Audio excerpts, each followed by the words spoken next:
Micro finance ಸಿಬ್ಬಂದಿಗಳ ಕಾಟದ ವಿಚಾರಕ್ಕೆ ಸಂಬಂಧಪಟ್ಟಂತೆ ಕಾನೂನು ಸಚಿವ ಎಚ್.ಕೆ. ಪಾಟೀಲ್ ಅವರು ಕೂಡ ಪ್ರತಿಕ್ರಿಯೆಯನ್ನು ಪಬ್ಲಿಕ್ ಟಿವಿಯ ವರದಿಗೆ ಸಂಬಂಧಪಟ್ಟಂತೆ ಕೊಟ್ಟಿದ್ದಾರೆ.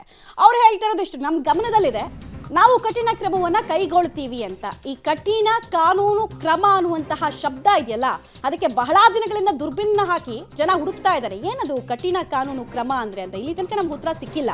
ಬಟ್ ಇವ್ರೇನೋ ಇವತ್ತು ಹೇಳಿದ್ದಾರೆ, ಇವತ್ತೊಂದು ಹೋಪ್ಸ್ ಇಟ್ಕೊಂಡಿದ್ದೀವಿ, ನೋಡೋಣ. ಹೊಸ ಕಾನೂನಿನ ಸುಳಿವನ್ನ ಎಚ್.ಕೆ. ಪಾಟೀಲ್ ಅವರು ಕೊಟ್ಟಿದ್ದಾರೆ. ಫೈನಾನ್ಸ್ನವರ ದೌರ್ಜನ್ಯ ತಡೆಯೋದಕ್ಕೆ ಹೊಸ ಕಾನೂನು, ಪ್ರತ್ಯೇಕ ಕಾನೂನನ್ನು ರೂಪಿಸ್ತೀವಿ ಅಂತ ಹೇಳಿದ್ದಾರೆ. ಹೆಂಗೆ ಅನ್ನೋದೇ ಪ್ರಶ್ನೆ. ಬಿಕಾಸ್ ನಾವು ಆಗಲೇ ಎಕ್ಸ್ಪ್ಲೈನ್ ಮಾಡ್ತಾ ಇದ್ವಿ ನೋಡಿ. ಇನ್ನೊಂದು ಅದಕ್ಕೆ ಅಡಿಷನಲ್ ಇನ್ಫಾರ್ಮೇಶನ್ ಸೇರಿಸ್ಬಿಡೋದಾದ್ರೆ, RBI ಅಂಡರಲ್ಲಿ ಕರ್ನಾಟಕದ ಮೈಕ್ರೋ ಫೈನಾನ್ಸ್ ಕಂಪ್ನಿಗಳು ಎಷ್ಟು ರಿಜಿಸ್ಟರ್ ಆಗಿದೆ ಅಂತ ನೀವು ಅನ್ಕೊಂಡಿದ್ದೀರಾ?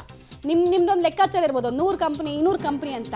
ಮಣ್ಣು ಇಲ್ಲ, ಕೇವಲ 3 ಮೈಕ್ರೋ ಫೈನಾನ್ಸ್ ಕಂಪ್ನಿಗಳು RBI ಅಂಡರಲ್ಲಿ ರಿಜಿಸ್ಟರ್ ಆಗಿದೆ. NBFC ಅಂಡರಲ್ಲಿ ಬೆರಳೆಣಿಕೆಯಷ್ಟು ಮಾತ್ರ ಕಂಪ್ನಿಗಳು ರಿಜಿಸ್ಟರ್ ಆಗಿದೆ. ಇನ್ನು ಎಲ್ಲವೂ ಕೂಡ ಇಲ್ಲಿಗಲ್ ಆಗಿ ನಡೀತಾ ಇದೆ. ಇಲ್ಲಿಗಲ್ ಬಿಸ್ನೆಸ್ ತಡೆಗಟ್ಟೋದಕ್ಕೆ ಅಧಿಕಾರ ನೀವು ಯಾರಿಗೆ ಕೊಡಬೇಕು? ಪೊಲೀಸ್ನವ್ರಿಗೆ. ಅದನ್ನು ಕೊಡುವಂತಹ ದೊಡ್ಡ ಮನಸ್ಸು ಮಾಡ್ತೀರಾ ಇವತ್ತೇ? ಪ್ರಶ್ನೆ ಇದೆ. ಇಲ್ಲಾಂದ್ರೆ ಮತ್ತೆ ಬ್ರೀತಿಂಗ್ ಸ್ಪೇಸು ಮೈಕ್ರೋ ಫೈನಾನ್ಸ್ ಕಂಪ್ನಿಗಳಿಗೆ ಸಿಗುತ್ತೆ. ಕಾನೂನು ಬರಕ್ಕೆ ಮುಂಚೆ ಎಷ್ಟಾಗುತ್ತೋ ಅಷ್ಟು ರಿಕವರ್ ಮಾಡ್ಕೊಂಡ್ಬಿಡೋಣ ಅಂತ ಹೇಳಿ ಇನ್ನಷ್ಟು ದೊಂಬಿ ಎಬ್ಬಿಸುವಂತಹ ಸಾಧ್ಯತೆ ಇದೆ. ಇದು ಸರ್ಕಾರದ ಅರಿವಿಗೂ ಇರೋದ್ರಿಂದ ಕುತೂಹಲ ಇದೆ. ಮೈಕ್ರೋ ಫೈನಾನ್ಸ್ ಹಾವಳಿಗಳನ್ನು ತಪ್ಪಿಸಲಿಕ್ಕೆ ಮುಖ್ಯಮಂತ್ರಿಗಳು ಈಗ ವಿಶೇಷವಾಗಿ ಅಂತ ಒಂದು ಸಭೆ ನಡೆಸಲಿಕ್ಕೆ ತೀರ್ಮಾನಿಸ್ತಾರೆ. ಇದರ ಸಂಬಂಧ ಮಾತಾಡಲಿಕ್ಕೆ ಕಾನೂನು ಸಚಿವರು ಕೂಡ ಆಗಿರ್ತಕ್ಕಂಥ ಎಚ್.ಕೆ. ಪಾಟೀಲ್ ನಮ್ಮ ಜೊತೆಗಿದ್ದಾರೆ. ಸರ್, ಮೊದಲನೇದಾಗಿ ಮೈಕ್ರೋ ಫೈನಾನ್ಸ್ಗೆ ಸಂಬಂಧಪಟ್ಟಂತೆ ವಿಶೇಷವಾಗಿ ತುರ್ತಾಗಿ ಒಂದು ಸಭೆಯನ್ನು ನಡೆಸಲಾಗ್ತಾ ಇದೆ. ಏನು ಸರ್, ಇದರಲ್ಲಿ ಏನೆಲ್ಲ ವಿಚಾರಗಳನ್ನ ಒಳಗೊಂಡಂತೆ ಅಥವಾ ಏನು ತೀರ್ಮಾನಕ್ಕೆ ಮುಂದಾಗಿದೆ? ಸನ್ಮಾನ್ಯ ಮುಖ್ಯಮಂತ್ರಿಗಳು ಮೈಕ್ರೋ ಫೈನಾನ್ಸ್ ಎಕ್ಸ್ಪ್ಲಾಯ್ಟೇಷನ್ ಏನು ನಡೆದಿದೆ ಅದ್ರ ಬಗ್ಗೆ ಸಭೆ ಕರೆದಿದ್ದಾರೆ. ಆ ಸಭೆಯೊಳಗೆ ನಾವು ಸುದೀರ್ಘವಾಗಿ ಚರ್ಚೆ ಮಾಡಿ ಬಡವರನ್ನು ಈ ಮೀಟರ್ ಬಡ್ಡಿ, ಈ ಶ್ರೀಮಂತರ ಶೋಷಣೆಯಿಂದ ತಡೆಯೋದಕ್ಕೆ ಏನು ಮಾಡಬೇಕು, ಅದಕ್ಕೆ ಕಾನೂನಿನ ಅಗತ್ಯ ಅಂಥೇಳಿ ಅನ್ನಿಸ್ತಾ ಇದೆ. ಆ ಕಾನೂನನ್ನು ಮಾಡೋದಕ್ಕೆ ಸರ್ಕಾರ ಚಿಂತನೆ ಮಾಡ್ತಾಯಿದೆ. ಅಂದರೆ ಏನು ಕರಡನ್ನು ರೆಡಿ ಮಾಡ್ಕೊಂಡು ಚರ್ಚೆ ಮಾಡ್ತೀರಾ ಹೇಗೆ? ಎಲ್ಲ ಚರ್ಚೆ ಮಾಡ್ತೀವಿ. ಆಮೇಲೆ ಕರಡು ನಾವು ಒಂದು ರೆಡಿ ಮಾಡೀವಿ, ಅದಕ್ಕೂ ಟೋನ್ ಅಪ್ ಮಾಡಬೇಕು, ಅದಕ್ಕೂ ಅದರಲ್ಲಿ ಬದಲಾವಣೆ ಆಗಬೇಕು. ಮುಖ್ಯಮಂತ್ರಿಗಳು ತಮ್ಮ ವಿಚಾರವನ್ನು ಕೊಡ್ತಾರೆ, ನಮ್ಮ ಸಹೋದ್ಯೋಗಿಗಳು ಹಲವಾರು ವಿಚಾರಗಳನ್ನು ಹೇಳ್ತಾರೆ, ಗೃಹ ಸಚಿವರು ತಮ್ಮದೇ ಆಗಿರ್ತಕ್ಕಂಥ ವಿವರಗಳನ್ನು ಪತ್ರಿಕಾ ಮೂಲಕವೂ ಹೇಳಿದ್ದಾರೆ. ಅದನ್ನು ಅವ್ರ ಕಡೆಯಿಂದ ಪಡ್ಕೊತೀವಿ. ಈಗಿರುವ ಕಾನೂನು ಮೈಕ್ರೋ ಫೈನಾನ್ಸ್ಗೆ ಸಂಬಂಧಪಟ್ಟಂತೆ ಈಗಿರುವ ಕಾನೂನಲ್ಲಿ ಬಲ ಇಲ್ವಾಗದು. ನೋಡಿ, ಇಷ್ಟು ದೊಡ್ಡ ಪ್ರಮಾಣದ ಶೋಷಣೆ ನಡೀತದೆ ಅಂದರೆ ಎಲ್ಲೋ ಒಂದು ಕಡೆ ಕೊರತೆ ಇದೆ. ಆ ಅಡ್ಮಿನಿಸ್ಟ್ರೇಟಿವ್ ಮಷಿನರಿನ ಇನ್ನೂ ಸ್ಟ್ರೆಂಥನ್ ಮಾಡಬೇಕು. ಆ ಸ್ಟ್ರೆಂಥನ್ ಮಾಡಬೇಕು ಅನ್ನುವಂಥ ದೃಷ್ಟಿಯಿಂದ ನಾವು ಹೊಸ ಕಾನೂನು ತರೋದ್ರ ಬಗ್ಗೆ ಚಿಂತನೆ ಮಾಡ್ತೀವಿ. ಅದು ಸರ್, ಅದು ನೆಕ್ಸ್ಟ್ ಸೆಷನಿಗೆ ತರ್ತಿರೋ ಅದರೊಳಗೆ ಸುಗ್ರೀವಾಜ್ಞೆ ಮೂಲಕ ತರುವಂಥ ಲೆಕ್ಕಾಚಾರ ನಿರ್ಣಯಿಸ್ತೀವಿ. ಓಕೆ, ಇದಕ್ಕೆ ಸಂಬಂಧಪಟ್ಟಂತೆ ಏನು ಮಾಡಬೇಕು ಅನ್ನೋದನ್ನ ಕೂಡ ಮುಖ್ಯಮಂತ್ರಿಗಳ ಸಭೆಯಲ್ಲಿ ತೀರ್ಮಾನ ಮಾಡ್ತಿರೋ ಮಾತು ಕೇಳ್ಬಿಡ್ತೀವಿ. ಒಟ್ಟಾಗಿ ಬಲವಾದ ಒಂದು ಕಾನೂನು ತರಬೇಕು ಮೈಕ್ರೋ ಫೈನಾನ್ಸ್ ವಿಚಾರದಲ್ಲಿ ಅಂತ ಸರ್ಕಾರದ ಲೆಕ್ಕಾಚಾರದಂತೆ ಕಾಣಿಸ್ತದೆ. ಕ್ಯಾಮರಾ ಪರ್ಸನ್ ಮುರಾಜ್ ಜೊತೆ Sukesh, public TV, Bengaluru. Right, details ಕೊಡ್ತಾರೆ ಶ್ರೀನಿವಾಸ್. ಲಾಸ್ಟ್ ಟೈಮ್ ಬಿಜೆಪಿ ಅವಧಿಯಲ್ಲಿ ಈ ಇನ್ಸ್ಟೆಂಟ್ ಲೋನ್ ಆ್ಯಪ್ಗಳದ್ದು ವಿಪರೀತ ಹಾವಳಿ ಆದಾಗ ಇದೇ ಥರ ಆಗಿನ ಗೃಹ ಸಚಿವರು ಹೇಳಿದರು, ನಾವೊಂದು ಕಠಿಣ ಕಾನೂನು ತರ್ತೀವಿ, ಒಂದು ಲೀಗಲ್ ಫ್ರೇಮನ್ನು ತರ್ತೀವಿ ಅಂತ. ಅದು ಬಂದು ಎಷ್ಟು ಉಪಯೋಗ ಆಯಿತು ಅನ್ನೋದನ್ನು ಇಡೀ ರಾಜ್ಯ ನೋಡಿದೆ. ಆಯ್ತಾ?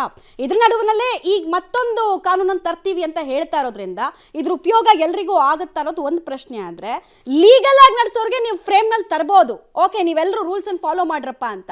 ನಡೆಸ್ತಾ ಇರೋದೇ ಇಲ್ಲಿಗಲ್ ಬಿಸ್ನೆಸ್ಸು. ಅವ್ರನ್ನ ತಡಿಬೇಕಂದ್ರೆ ಪೊಲೀಸರಿಗೆ ಹೆಚ್ಚಿನ ಅಧಿಕಾರ ಕೊಡಬೇಕು. ಅಂಥ ದೊಡ್ಡ ಮನಸ್ಸನ್ನು ಮಾಡುತ್ತಾ ಸರ್ಕಾರ ಇವತ್ತು? ಅಂಥ ತೀರ್ಮಾನಗಳ ಎಕ್ಸ್ಪೆಕ್ಟೇಷನ್ ಇಟ್ಕೊಳ್ಬೋದಾ ಇವತ್ತು ಅನ್ನೋದು ಪ್ರಶ್ನೆ. ಮಮತಾ, ಹೌದು. ಯಾಕೆಂದ್ರೆ ಗಂಭೀರವಾಗಿ ಸರ್ಕಾರ ಇದನ್ನ ಪರಿಗಣಿಸ್ತಿದೆ. ನೀವು ಹೇಳಿದಾಗೆ ಕಾನೂನು ತರುವಂತಹದ್ದು ಒಂದು ಕಡೆ ಆದ್ರೆ ಆ ಕಾನೂನನ್ನ ಸರಿಯಾಗಿ ಪಾಲನೆ ಮಾಡುವಂತದ್ದೇ ಸರ್ಕಾರಕ್ಕಿರುವಂತಹ ಚಾಲೆಂಜು. ಆ ನಿಟ್ಟಿನಲ್ಲಿ ಇವತ್ತು ಗೃಹ ಸಚಿವರು ಕೂಡ, ಗೃಹ ಇಲಾಖೆಯ ಅಧಿಕಾರಿಗಳು ಕೂಡ ಸಭೆಯಲ್ಲಿ ಭಾಗವಹಿಸ್ತಾ ಇದ್ದಾರೆ.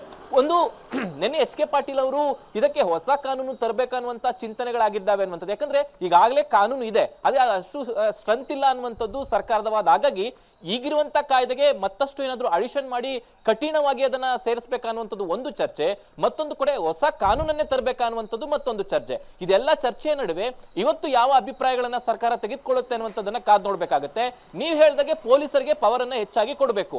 ಆ ನಿಟ್ಟಿನಲ್ಲಿ ಇವತ್ತು ಚರ್ಚೆಗಳಾಗ್ತವೆ. ಯಾಕೆಂದ್ರೆ ಕಂಪ್ಲೇಂಟ್ ಆದ್ರೂ ಕೂಡ ಕೂಡ ಪೊಲೀಸರಿಗೆ ಹೆಚ್ಚು ಕ್ರಮ ತೆಗೆದುಕೊಳ್ಳೋದಕ್ಕೆ ಈಗಿರುವಂತಹ ಕಾನೂನಿನಲ್ಲಿ ಅವಕಾಶ ಇಲ್ಲ ಅಂತ ಹೇಳಲಾಗ್ತಿದೆ. ಹಾಗಾಗಿ ಪೊಲೀಸ್ ಇಲಾಖೆಗೆ ಅಧಿಕಾರವನ್ನು ಕೊಟ್ರೆ ಇದನ್ನ ಕಡಿವಾಣ ಹಾಕಬಹುದು ಅನ್ನುವಂತ ಲೆಕ್ಕಾಚಾರಗಳು ಕೂಡ ಹೆಚ್ಚಾಗಿದೆ. ಹಾಗಾಗಿ ಇವತ್ತಿನ ಸಭೆಯಲ್ಲಿ ಯಾವ ಅಭಿಪ್ರಾಯಗಳು ಬರ್ತವೆ ಅನ್ನುವಂಥದ್ರ ಮೇಲೆ ಸರ್ಕಾರ ಯಾವ ಕಠಿಣ ಕಾನೂನುಗಳನ್ನ ತೆಗೆದುಕೊಳ್ಳುತ್ತೆ ಅನ್ನುವಂಥದ್ದನ್ನ ಕಾದ್ ನೋಡ್ಬೇಕು. ಆದ್ರೆ ತಕ್ಷಣಕ್ಕೆ ಅದನ್ನ ಸುಗ್ರೀವಾಜ್ಞೆಯ ಮೂಲಕ ಜಾರಿ ಮಾಡುವಂತ ಚಿಂತನೆಯಲ್ಲಿ ರಾಜ್ಯ ಸರ್ಕಾರ ಇದೆ. ಅದು ಯಾವ ಸ್ವರೂಪದ ಅನ್ನುವಂಥದ್ದು ಬಹುಶಃ ಸಭೆ ಆದ್ಮೇಲೆ ಒಂದು ಸ್ಪಷ್ಟ ಚಿತ್ರಣ ಸಿಗುತ್ತೆ. ಮಮತಾ, ಧನ್ಯವಾದ ತಮ್ಮೆಲ್ಲ ನಲ್ಲಿ ಇದಕ್ಕಿರುವಂತಹ ಒಂದೇ ಒಂದು ಸೊಲ್ಯೂಷನ್ ಅಂದರೆ ನೀವು ಸುಗ್ರೀವಾಜ್ಞೆ ಮೂಲಕ ಹೊರಡಿಸ್ತೀರೋ ಅಥವಾ ಏನು ಮಾಡ್ತೀರೋ ಗೊತ್ತಿಲ್ಲ. ಆದರೆ ಪೊಲೀಸರ ಪರಿಮಿತಿ ಏನಿದೆಯಲ್ಲ ಅದನ್ನು ನೀವು ಎಕ್ಸ್ಟೆಂಡ್ ಮಾಡಲೇಬೇಕು. ಬಿಕಾಸ್ ಜನರಿಗೆ ಈಸಿಯಾಗಿ ಸ್ಟೇಷನ್ಗಳ ಆಕ್ಸೆಸಿಬಿಲಿಟಿ ಇದೆ. ಇನ್ಯಾವುದೋ ಕಾವಲು ಸಮಿತಿ ಎಲ್ಲೋ ರಚನೆ ಮಾಡಿಬಿಟ್ರೆ ಅವ್ರನ್ನೆಲ್ಲ ಹುಡ್ಕೊಂಡು ಹೋಗೋದಕ್ಕೆ ಒಂದು ಕಟ್ಟಕಡೆಯ ಹಳ್ಳಿಯಲ್ಲಿರೋರ್ಗೆ ಆಗಲ್ಲ. ಸ್ಟೇಷನ್ಗೆ ಹೋಗ್ಬೋದು ಹೆಚ್ಚಂದ್ರೆ ಅನ್ನೋದು ಅವ್ರ ತಿಳುವಳಿಕೆ. ಸೊ ಪೊಲೀಸ್ನವರಿಗೆ ಈ ವಿಚಾರದಲ್ಲಿ ಹ್ಯಾಂಡ್ಲ್ ಮಾಡೋದಕ್ಕೆ ಹೆಚ್ಚಿನ ಪವರ್ಸನ್ನು ಕೊಡ್ತಾರಾ ಅನ್ನೋದು ಪ್ರಶ್ನೆ.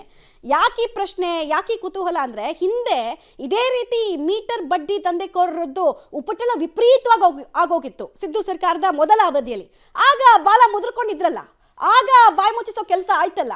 ಈಗಲೂ ಅಂಥದ್ದು ಯಾಕೆ ಆಗ್ತಾ ಇಲ್ಲ ಅನ್ನೋದು ಪ್ರಮುಖ ಪ್ರಶ್ನೆ. ನೋಡೋಣ ಇವತ್ತಾದರೂ ಅಟ್ಲೀಸ್ಟ್ ಮನಸ್ಸು ಮಾಡುತ್ತಾ ಸರ್ಕಾರ ಅಂತ.